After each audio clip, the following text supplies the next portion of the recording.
everyone, and welcome. We're diving deep today into Delinea's privileged access management strategy. We've got some great material from pamstrategy.com, and of course, we've got the insights of our cybersecurity expert. So this deep dive should be really useful whether you're getting ready for a meeting or if you're just curious about this part of cybersecurity. We'll be covering things like how Delinea uses that principle of least privilege and how they layer in things like multi-factor authentication to keep data safe. Yeah, what's interesting about Delinea's approach is they've got this unified platform. They've moved away from a bunch of separate tools and created a central command for managing privileged access. And the best part, it works across your whole IT environment. On-premise servers, private clouds, public clouds, the whole 9 yards. So it's like one place to see and control who has access to what, no matter where the data is. But let's break that down a bit. Delinea talks about these key components like secret server and privilege control. What are those exactly? Well, picture secret server as a digital vault. But instead of gold bars, it's storing passwords and API keys, all those sensitive credentials. Having them centralized like that really cuts down on the risk of them being all over the place and vulnerable. Now, privilege control. That's more like a very strict bouncer, standing at the door of your servers and cloud resources, enforcing that principle of least privilege, which means users only get the absolute minimum access they need to do their jobs. Okay, it's starting to get the picture here. But that principle of least privilege idea is intriguing. Can you give us a real-world example of how that's so crucial? Sure, think of it like this. You wouldn't just give everyone in the company keys to the executive washroom, right? Only the folks who actually need access. It's the same idea here. By limiting access, even if someone gets into an account, they can't just wreak havoc all over the system. They're stuck in a little isolated room.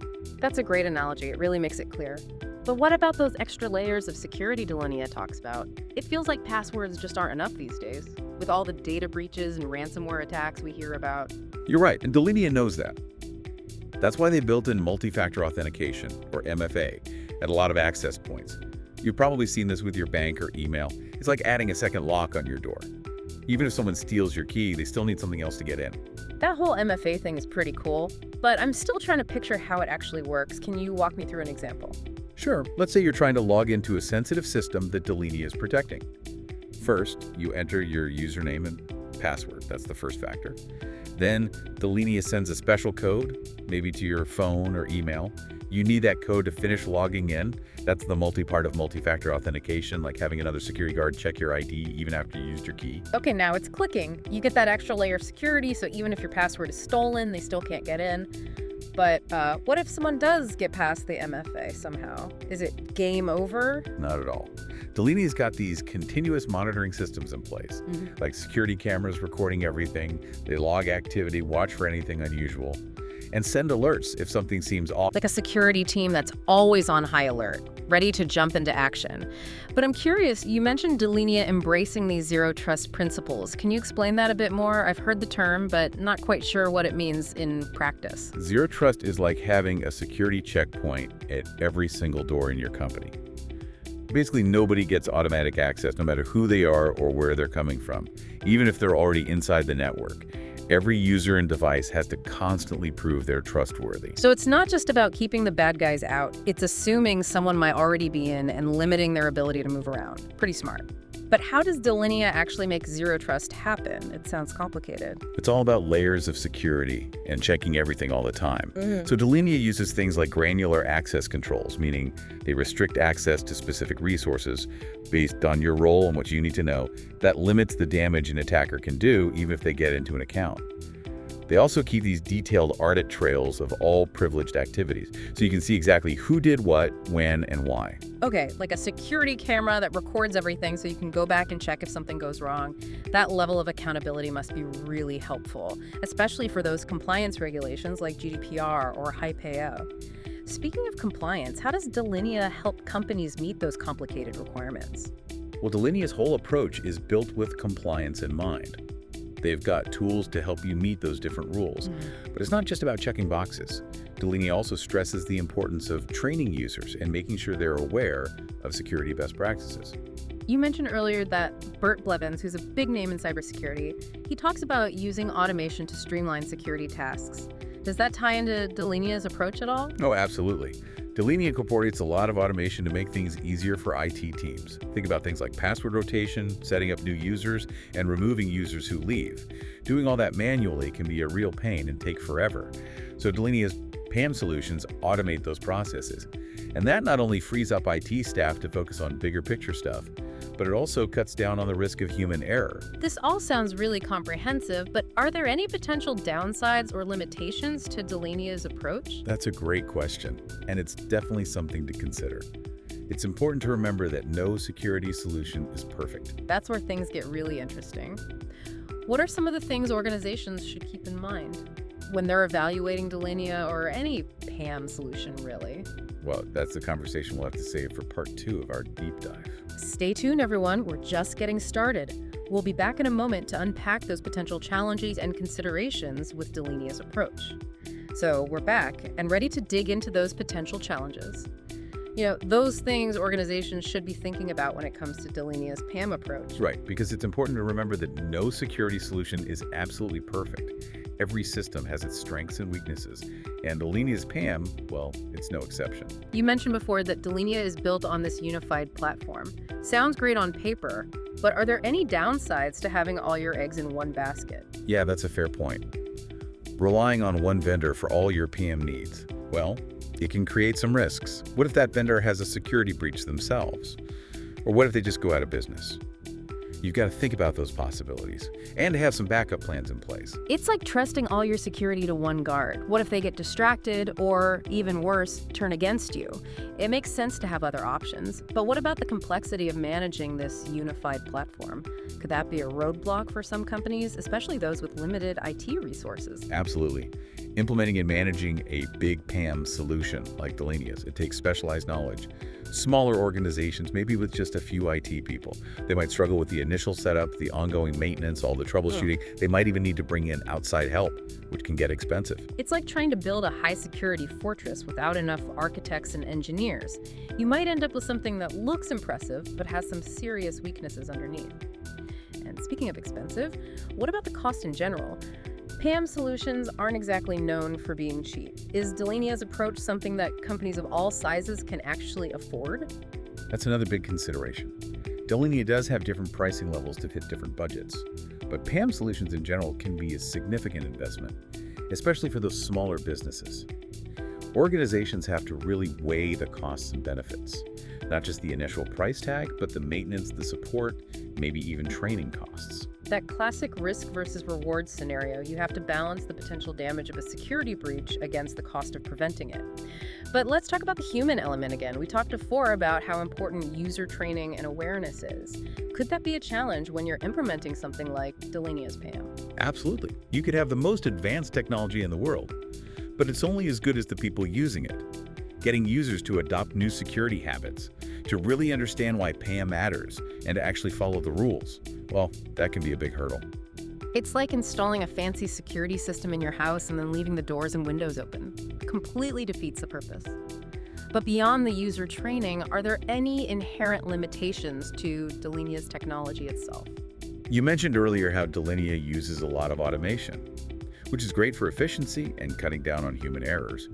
But some security experts worry that depending too much on automation can create blind spots. What if the automation misses a new type of threat?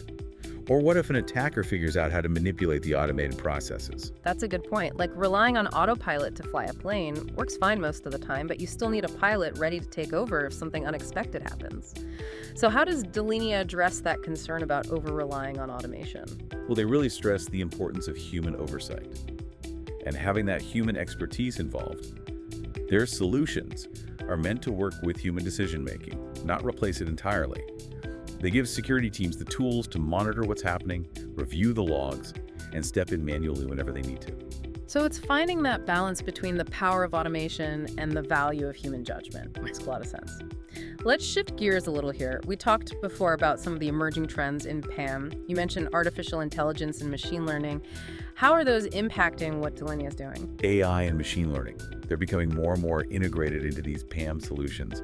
And Delinea is no different. They're using those technologies to improve threat detection, to analyze user behavior, and even automate some of those security tasks. For example, an AI-powered system can sift through tons of data, looking for patterns and anomalies that might signal malicious activity. That's pretty amazing. Like having a security guard who can read minds and predict what an attacker will do before they even do it. But with all this talk about AI, doesn't that raise some concerns about bias or potential mistakes? What if the AI systems are flawed or make the wrong call? That's a valid point, and it's something Delinea and other PAM vendors are working on. They want to make sure their AI systems are trained on diverse data, and that they're constantly monitored for accuracy and fairness. We have to remember that AI is just a tool. And like any tool, it can be used for good or bad. It's all about using it responsibly and ethically. It's like any new technology, right? There's a learning curve and potential risks that need to be managed. But aside from AI, what other trends are shaping the future of PAM, especially when we think about Delinea's strategy? Well, one of the biggest trends is the rise of cloud-based PAM solutions. More and more organizations are moving their infrastructure and applications to the cloud. So they need PAM solutions that are designed for that cloud environment. And Delinea has jumped on that trend. They've got cloud-based versions of their PAM platform that work seamlessly with the big cloud providers like AWS, Azure, and Google Cloud. That makes sense. As we move more stuff to the cloud, we need security solutions that can keep up, like building a fortress in the sky. But with all these different cloud providers, how do these solutions make sure everything works together smoothly? A lot of the leading PAM providers, including Delinea, they've gone with a multi-cloud strategy. They're developing solutions that work across all the different cloud platforms, so organizations can manage and secure their privileged access no matter where their data is. It's all about having one unified view of security across that whole hybrid multi-cloud environment. So it's like having a universal key that unlocks security on all these different cloud platforms. Pretty convenient. You don't need separate solutions for each environment, so it's simpler to manage. But what about the security of the cloud itself?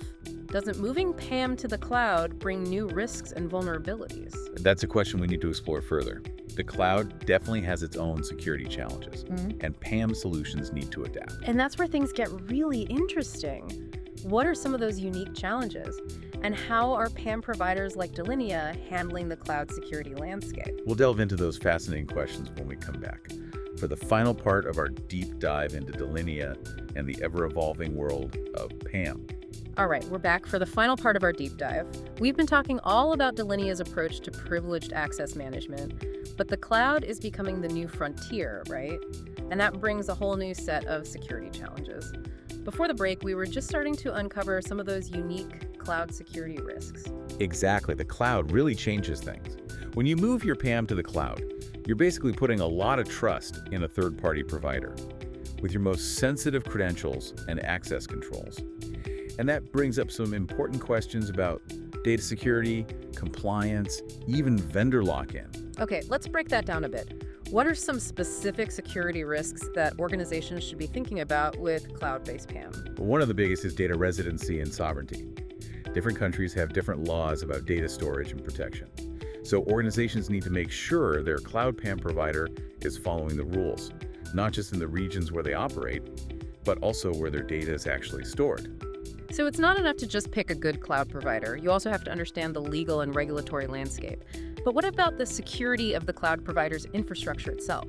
How can companies be sure their data is really safe in the cloud? That's where things like security audits and certifications are crucial. Look for providers that have gone through independent audits. And have certifications like SOC 2, ISO 27001, FedRAMP. Those certifications show that the provider is meeting high security standards. Like checking the credentials of your security guard, right? Making sure they have the right training and experience. But beyond those technical security measures, what about the human element in cloud security? That's a critical point. Human error, negligence, those can still be big problems, even in the cloud. So organizations need to be really careful about managing user access, make sure they've got strong authentication, and provide regular security awareness training to their employees. Remember, your weakest link is often a human one. Like building a high-tech fortress but leaving the back door wide open. One careless employee can bring the whole system down. But let's look ahead a bit. With all these evolving challenges and trends, what's next for PAM? Well, one trend we're seeing is a move toward more integrated PAM solutions, not just focusing on managing those privileged accounts, but expanding to cover a wider range of security controls. Things like endpoint security, data loss prevention, even threat intelligence. So PAM is becoming like the central nervous system of a company's security, connecting and coordinating all the different parts.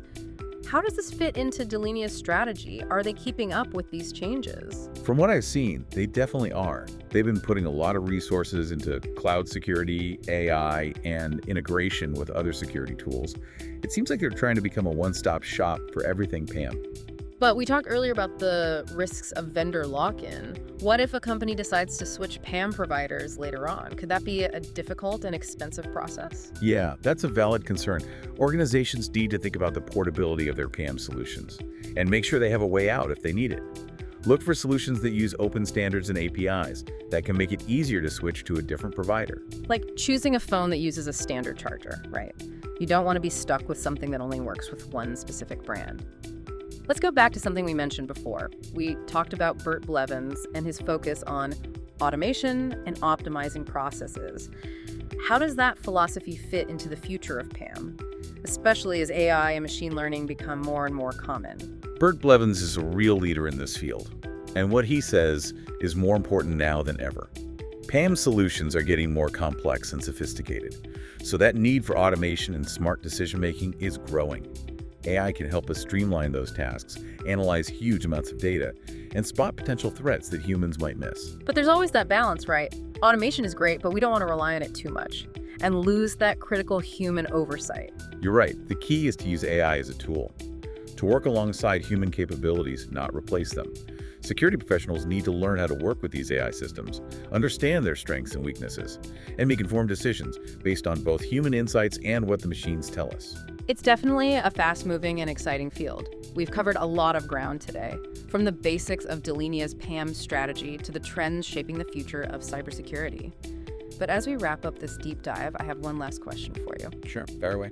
If you could give one piece of advice to organizations about how to improve their privileged access management, in today's world with all these complex threats, what would it be? Don't think of PAM as a one-time thing, or just another box to check on a compliance list.